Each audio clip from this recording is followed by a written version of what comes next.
Hello and welcome to the 32nd overall WCATChats podcast. I'm Alex Carr, joined alongside by Nitin Raju and Palmer Ruth. And a little bit different today, we actually don't have an interview, but we're going to go over everything that's happened this fall, pro sports, Westminster sports, everything in between. So, Palmer, let's get it started. Volleyball. The WCATs, boy, are they good at their volleyball. They make sure the ball doesn't hit the ground on their side, but on the other side, they're 35-8. And last week, they had an impressive week. They went 5-1. Can't do much better than that. Played in the Beast of the Southeast tournament, where they ended up going 4-1 in that tournament against competition from, Tennessee. You got schools like Baylor in that. We actually beat Baylor 2-0.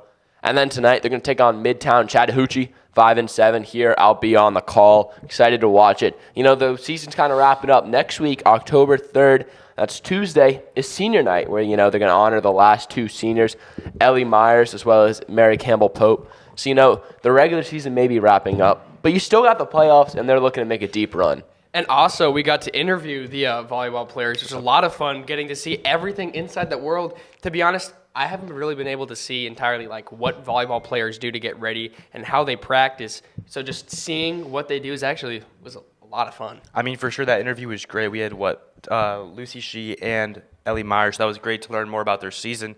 And, they're going to be making a pretty strong push in the playoffs. They're one of the best teams in the region, you could say, if not the state, with a lot of really high, talented players.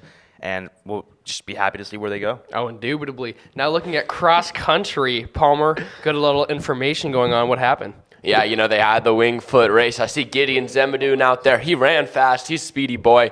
And, they had a great meet. Guys finished in third. Girls, I believe, finished in seventh. But this weekend, they got ASICs coming up, and that is a fast course. Supposedly, the rumor is that course is actually 300 meters shorter than how much the courses actually are. So, a lot of PRs happen there.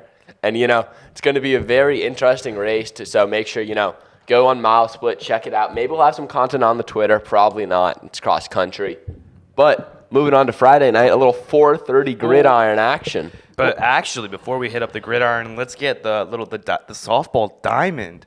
They had senior night last night where they beat Holy Innocents 8-0. So hopefully that's a little bit of a pre-show for our football game coming up on Friday. But they are overall 10-7 on the season, playing really well. They're on a 2-game win streak as they beat Stone Mountain 16-0.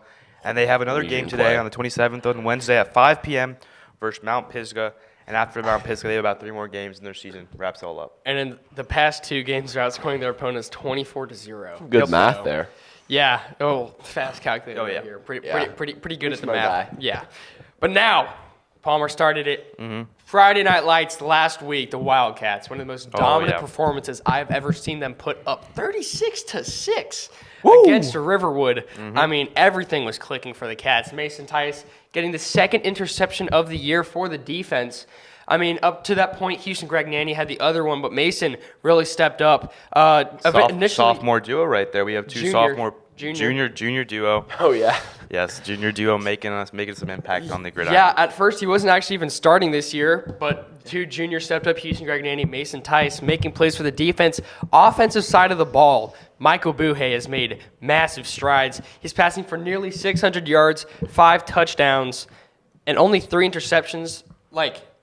Him being a junior, it's his first season starting. Very impressive for what he's been able to do. Completing 60% of his passes, which is a very good clip. Brand Morgan, 5 touchdowns on the year, 281 yards. Jeez. That is 5 incredible. touchdowns in 5 games, averaging a touchdown per game. That's all you really want from your main offensive option. His average yards per reception are insane for a tight end. He's averaging 25.5. Maybe you'll see that on a speedy kind of burner kind of guy. But that's our tight end. That's just impressive. He's such a versatile tool in that offense. Kind of a Travis Kelce, kind of guy you can manipulate. You throw him around. You can put him outside, put him in the slot, put him right up against the line. He can block as well. He's just such a great player on this Wildcat team. Yeah, the thing you got to note is they always put him on the deep routes, and Michael Buhe is able to find him. But you guys have been on the field, especially you. Yeah. What have you seen from the team? I feel like every single big play that you see is always to Brand.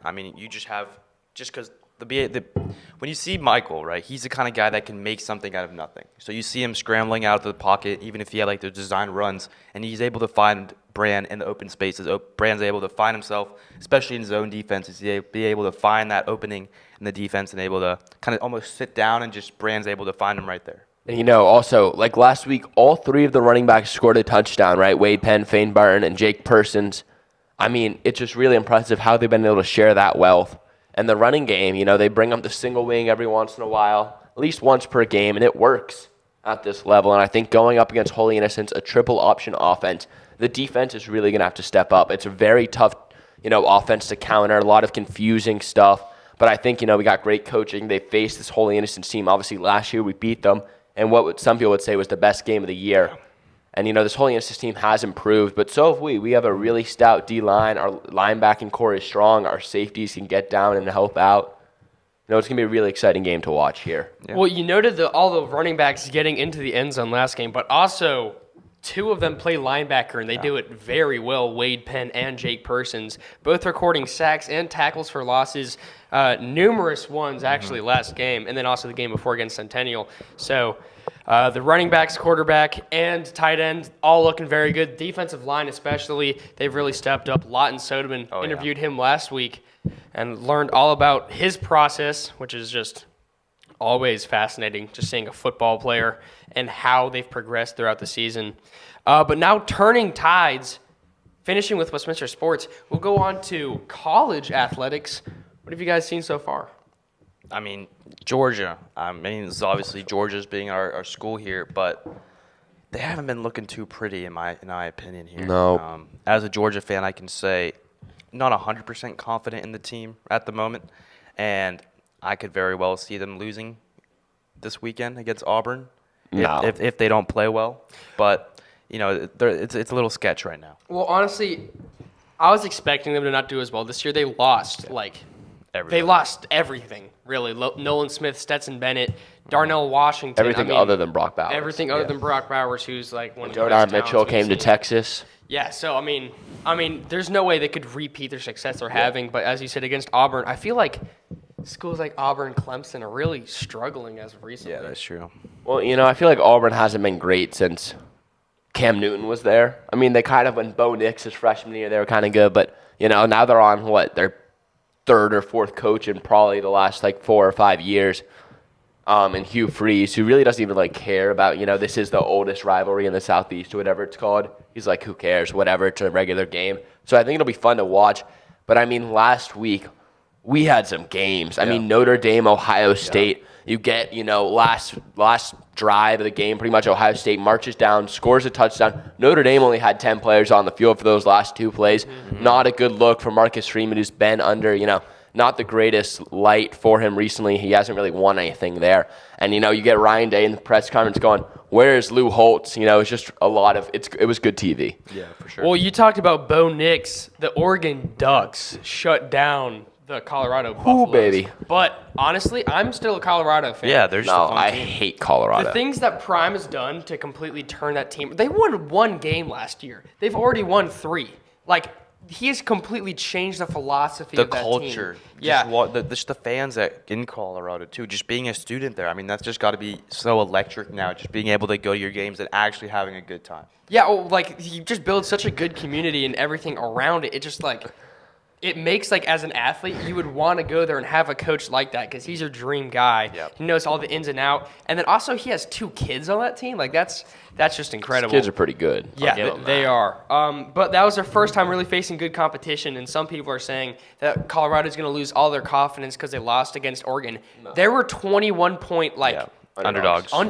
They're not supposed to win that game. That's what you learn from and continue. As Prime said, that's the worst they're going to be. Next week, they may get beat more by USC. Yeah. Well, honestly, I'm excited for that game. I think that they're going to do better because they've learned their flaws. Their defense struggles, really. Did you see what the whole Travis Hunter thing? He texted Prime pretty much saying, I need to play, I want to play. But Dion was like, nope, you can't play. You have more important things ahead of you in your future. I mean, that's just a good coach, right? That's a great coach. I mean, they're missing Travis Hunter. One of their best offensive and defensive players. I mean, they're only going to get better from here. For sure. And, also talking about, you had that FSU-Clemson game that went into overtime. Clemson missed the game-winning field goal. What could have been a Hollywood story, right? They get this kicker who had retired off their team before this year. Dabo calls him up, says, hey, we need you. and he had the opportunity to have a walk-off kick against a top 4 team, and he misses it. I feel bad about that. But also talking about kickers, Virginia has a 36-year-old kicker with kids and was already in the military. What a story. Three children and a wife. Yeah, what a story. That's incredible. I love seeing that. I'm not entirely sure how that works. I mean, with all the COVID years and the injury years, Yeah. I mean, you can probably manipulate your way into Some it. good games probably. coming up this weekend. Utah, Oregon State, which actually be Friday night. So, Westminster doesn't have Friday night lights. They got Friday night afternoon. But afterwards, go watch Utah, Oregon State. Also, Texas, Kansas, Big 12 matchup in Austin. You're also going to see, where is it? Ole Miss is playing LSU. That should be a good game. And then the last one, which is where College game day will be, Notre Dame versus Duke down in Durham. Some exciting games coming up. And now if we want to move over to the professional side. Oh, yeah. NFL, what has been happening? Like, literally, you flipped on its Everything. head. All right. Travis Kelce. Dolphins, Broncos. We'll just start with that. Yeah. 70-20. Jesus. How does that happen? Honestly, people are blaming Russell Wilson. He put up 20 points. That's not even he that put bad. up 20. No, he and Tua threw the same amount of passing yards. Yeah. Like, it is clearly not Russell Wilson's fault. The scheme that everything Sean Payton is doing is just wrong. How do you give up 70 points in an NFL game? That's hard. And they to could do. have set the record, but Mike McDaniel chose not to. Yeah. Then my favorite part of the game is a couple years ago, Sean Payton said that Tua would get benched and not play going again. into this year. Yeah, he said he would get benched. He got then he benched puts- in the game, which is correct, but he got benched because they were winning by so much that they put in the backup quarterback. But then it put up 14 more points. Exactly. I mean, like, what a slaughtering. It was ridiculous. And Also, you done with that game? Yeah. Packers down 17-0 at halftime, march back to win it 18-17. Great job, Jordan Love. He's going to be the next Aaron Rodgers. He's going to be better, actually, right? Packers just love bringing a new guy. He does fantastically. Falcons need to learn about it. Ritter looks bad as the Falcons did fall to the Lions. Where's that score? Wasn't a pretty one. 20-6 up in not Detroit. a pretty game. Not a pretty game. at all. yeah, Jordan Love has impressed me. Desmond Ritter has not. I mean, it's the Falcons. But honestly, they're doing already better than I expected. I think I've said this they're a good tied bit for of first times. place in the division. So, I mean, They got Bijan. That's mean, true. sure, Bijan 2-1. Robinson has been cooking. It is incredible. He's at the griddle and he's just flipping burgers. That dude is cooking at another level. Another great Cowboys. game. Chargers, Vikings. Did we see that game? Yeah. Both teams were 0-2. Two teams you would not expect to be 0-2 going into the game. Who's going to come out 0-3? The Vikings. Yeah. 0-3. Love to see it. 28 to 24. And no, I like Kirk Cousins. I like Justin Same. Jefferson. I love DJ Hawkinson. What a great pick. Yeah. Everyone said, Alex, you're reaching there. He's the number one scoring tight end. Well, something that's very interesting. The Vikings last year, what did they start off 8-0, and it was pretty fluky. Yeah. But they didn't do well in the playoffs. So They the rest won really every single one-score game. Yeah, it was pretty fluky, and you're saying it's not working here. And then also, I had it picked out somewhere. There's one last game I wanted. Oh yeah, Cowboys, Cardinals. Cowboys go into the desert, and the Cardinals shut them down. Wow. We dem boys, that's what the Cowboys fans say, and clearly they are not. This Not them happens boys. every year. They beat some bad teams, and they're like, Oh my wow, God. we're about to dominate. 28-16. They got put up 28 by Joshua Dobbs, who's a career backup. He didn't even have his jersey in the team store. I know. It's incredible. Now, one thing in the NFL that I do want to point out is the entire philosophy of the NFL has changed. It's positionless player football now. And what I mean by that is I've been doing my research. I'm not sure why I got into this, but I really started digging. The Dolphins' offense is so potent because they have positionless players. They're wide receivers. They're running backs. They're all people who wouldn't fit in the old schemes. They're really small, but they're really fast. And the reason why the Patriots were able to keep up with the Dolphins' offense was because they did this. They influenced the same tactics. They had positionless defensive backs, meaning they would play three safeties, all small and fast. That's the reason why the Patriots were able to keep the Dolphins to only like 25 points or something, really low, which is the lowest amount of points that they've scored. So I think the philosophy of the NFL is changing so much, and Bill Belichick has started to catch on to that, but Mike McDaniels is rebranding the NFL, and I love what he's doing. I mean, the story was crazy. He started out as a ball boy for the Broncos, and now he's the head coach of the Dolphins, giving the Broncos just a pummeling. Yeah. So, But the Dolphins have the 5 fastest players in the NFL. 5 top speeds were like 5 of their players. Jalen Waddle, Tyreek Hill, Devon Achane, Raheem Mostert, and one more. Like, it's just incredible. Now, moving on to the Looking fantasy ahead to team. next week, week. Falcons take on the Jaguars on Sunday, 9:30. They're playing in Germany, I believe. Is that correct? I guess so. 9:30. The Germany games are pretty electric, I They must are say. going to be fun. That's going to be a fun game to watch. You wake up at Guten Tag. 9:30. You see that game. You don't have to wait till 1 o'clock. And then we got Palmer's Packers. You're facing off the Lions. Thursday night football, baby. Any good games? We have Dolphins Bills. That'll be a fun game to watch. Two potent offenses. See if the Bills can turn it around a little bit. I feel like the Bills have been scuffling. Yeah. Josh Allen looking a little off, but he'll eventually catch back up. That's what my hope is. I love Josh Allen. I know. Yeah. I need to figure out if I bench. I got Josh Allen and Tua on one of my teams. I got to figure out if I bench Okay, it's Josh Tua. Allen. Tua. Dude, it's Tua. Tua's been His electric right offense now. is so good that I want to you could trade take out Josh Allen or anyone. someone. Yeah, trade Josh Allen. Speaking trade of Josh fantasy, Allen. moving into our fantasy league, Oh, I think I'm playing Alex this week. first actually. place is going to be Nit and Raju. You're the only undefeated team left. No. Yeah, I gotta say I'm ranked 7th. I'm 1-2, but it's not my fault. Your team looks atrocious. No, my team's really good. The problem You is got it's Joe Burrow. Yeah, it's Joe Burrow. He flunked. Last week I should have won, except the guy had Devontae Adams and Keenan Allen who combined to put up 88 points. What do I do? Alex, I had Devon Chain who put up 51 on my bench because Nice. in the previous 2 weeks he put up a combined 3.5. I know. He's now the running back number 6, just purely based off You that just have to be able to look at those 2 games where he puts up 3 points combined and be like, yes, I know he's going to go. You could have watched his Yeah, tape at exactly. A&M. It was just ridiculous, and A.J. Dillon just been floundering. Yeah, A.J. Dillon's not. You would think without Aaron Jones he'd be doing good. But I do have to say, my receiving core, my tight end, and my special teams and defense have been incredible. It's my running backs and quarterbacks. Well, those are Like, the 2 most important positions. I have Tyreek, Devontae Smith, T.J. Hawkinson, Jordan Addison, the 49ers defense, and Dustin Hopkins. All of them have been in the top 8 of their positions for scoring. But my quarterbacks and running backs are so bad. I don't understand what's happening. Joe Burrow, Joe Shiesty has not been nice. Well, actually, buddy, if you wanna make a little trade, we can make a little trade. I've put up over 150 points in the last 2 weeks, and I'm actually kind of having an issue here because I have too many good players to start for my flex. So, buddy, do you want Marquise Brown or Aaron Jones, Zach Moss, James Conner, all projected over around? Go for 14 Aaron points? Jones. I I'm mean, pretty sure he'll be I back. could go with Aaron Jones. Because then split you have the Packers him and running back. A.J. Dillon. Yeah, exactly.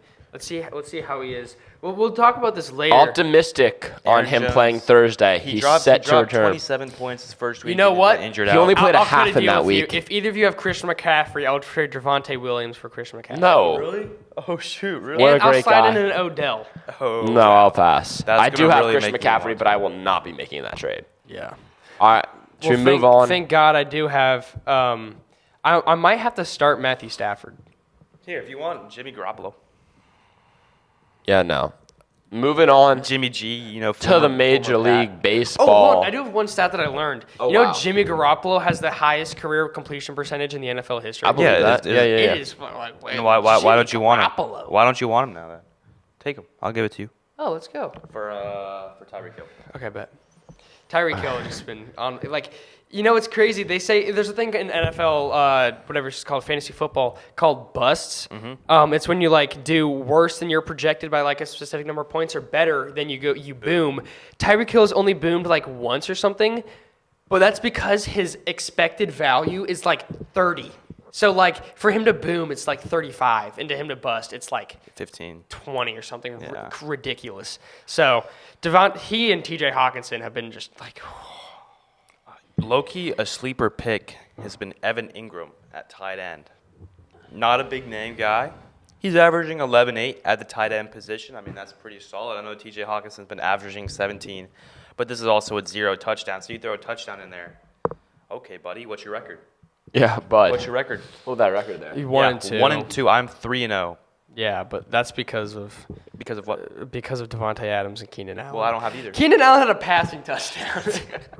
That's how do you wait? Did they lose or win? They won. They won. Okay, thank God they won. Barely. Ridiculous.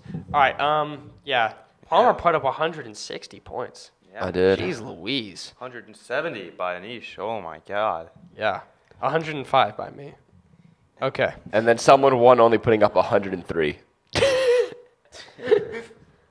What What is going on there? A little Oh, I beat Braydon. He was my first guy I beat, I think. The only no, guy I you lost beat. him. Actually, I lost to him the last week, and in the second week because Joe Burrow was like, "Let me throw a couple interceptions. Yeah. Let me just dish them out for you."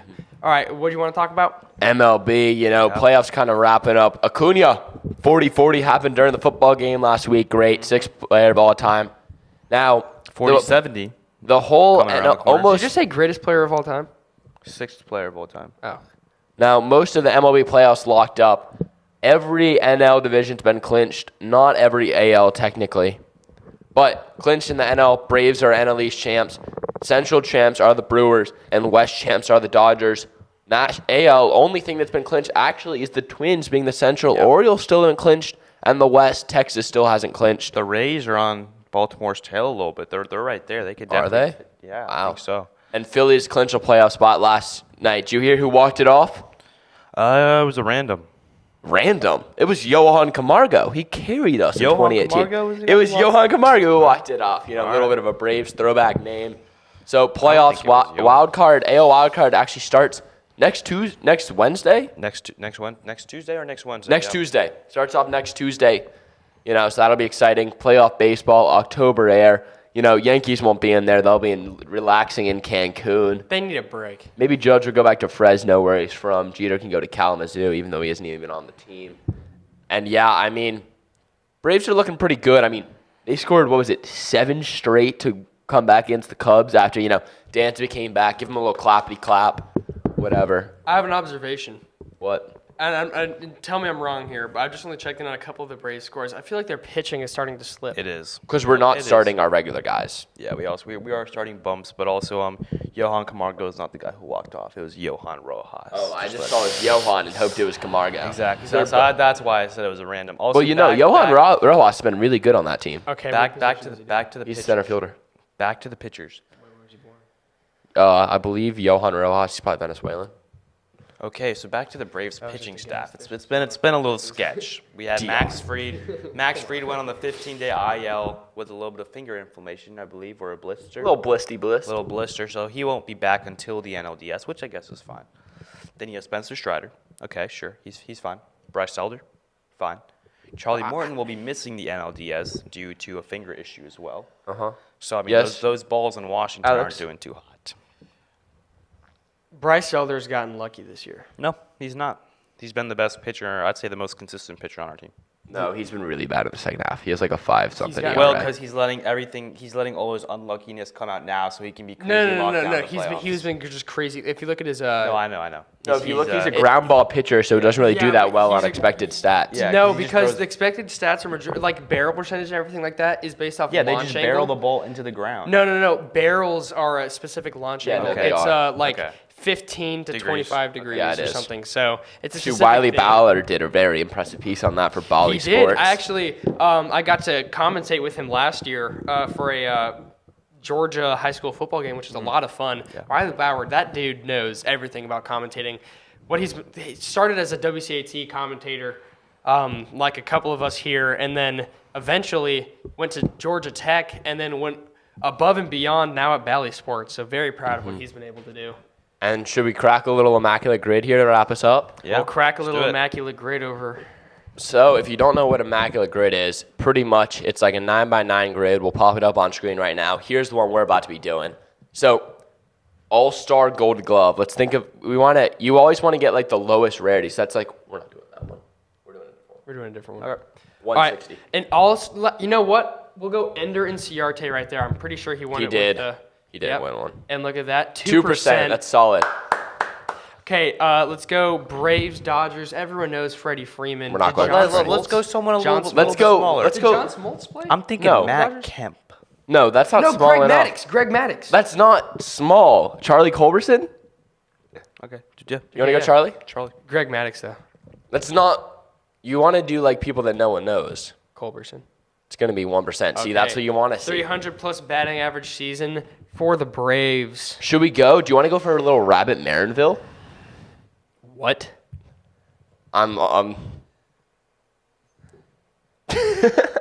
Y'all don't know who Rabbit Marinville is? Loser. Rabbit. I don't care. I don't care. I don't Okay. care. He's obviously played on the Braves and had a 300 batting Okay, season. so let's go All-Star Gold Glove. Hall of Fame. Who won a Gold Glove? You know what? I know it's not going to be that low, but he unfortunately passed away last night at the age of 86. Let's go Is it Brooks Robinson. Yeah, Brooks I saw that notification. I didn't see they passed away. Very sad. I'm so sorry about that. 7%. I'm actually surprised. He's one of the greatest defenders of all time. I believe 17 Gold Gloves. That's just insane. That's just absurd.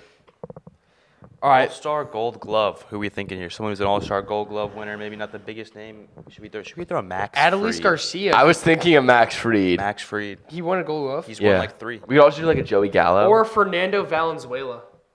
Did he win a Gold Glove? Yes, he did. He did? Fernando Valenzuela. Yeah. All right. But we could... Fernando Valenzuela. Okay. Eva's better be right. Bang. 0.06%. Look at All right, let's think of a random Dodgers All-Star. Right now I'm thinking of like... Did Miggy Rojas Jock ever Peterson? have No, Did Jock not on Peterson that win it with team. them? Yeah, he did, but that's not that random. Let's think... Oh, Chris Martin. Chris Taylor? Chris Martin was That is never an All-Star. Chris Chris Taylor was, though. That is random. It's not. He was a Chris really... Taylor's with an H. Alrighty, Chris Taylor, 1%. We are cooking right now. Okay. 300 plus batting average season. That wasn't Nick All-Star. Markakis, Yeah. Is he really an All-Star? 2018 All-Star game, baby. This is the best I've ever done in an Immaculate year. This is crazy. Okay. Dodgers. Hall of Famer. Who should be a random guy? I always love to do a guy who like only played one season on... Well, who is the dude? Ricky Henderson. Ricky Henderson. What a pick. 2%. Let's go. pick. And our last thing is Hall of Famer with a 300. Now, I want to get... Derek Jeter's. I want to get weird with this. I want to go like a pitcher. But like, who's gonna have a 300 batting average? All you need is to go... Zach Greinke, but he's not. He's not... Did Walter Johnson rake? What if we go super obvious and slide a Lou Gehrig? Sure. Let's wrap it up with a little Lou Gehrig. Bang! Rarity score of 16. Great job, That is gentlemen. That's the crazy. lowest rarity score I've ever gotten by far. What? So That's averaging This is- 1.7%. Oh, the Lou Gehrig was a 1%. Wow. this is Immaculate Grid number 160. You know, try to compete.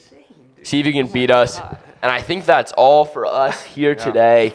End it off right Carr there. is in shock. He's never done this. I've well, never everyone. gotten below a 230. Actually, you got to know your stuff. Dude, I just got a .06, a 2%, a 1%, a 1%, a 2%.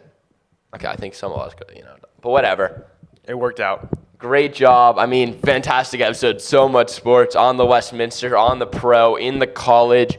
And, make sure to go to all the Westminster games. Watch some college football. Do some Immaculate Grade if people like it. We'll run it back next week. There's a new one every day. It's a lot of fun. Thank you guys so much for watching. And as always, go Cats.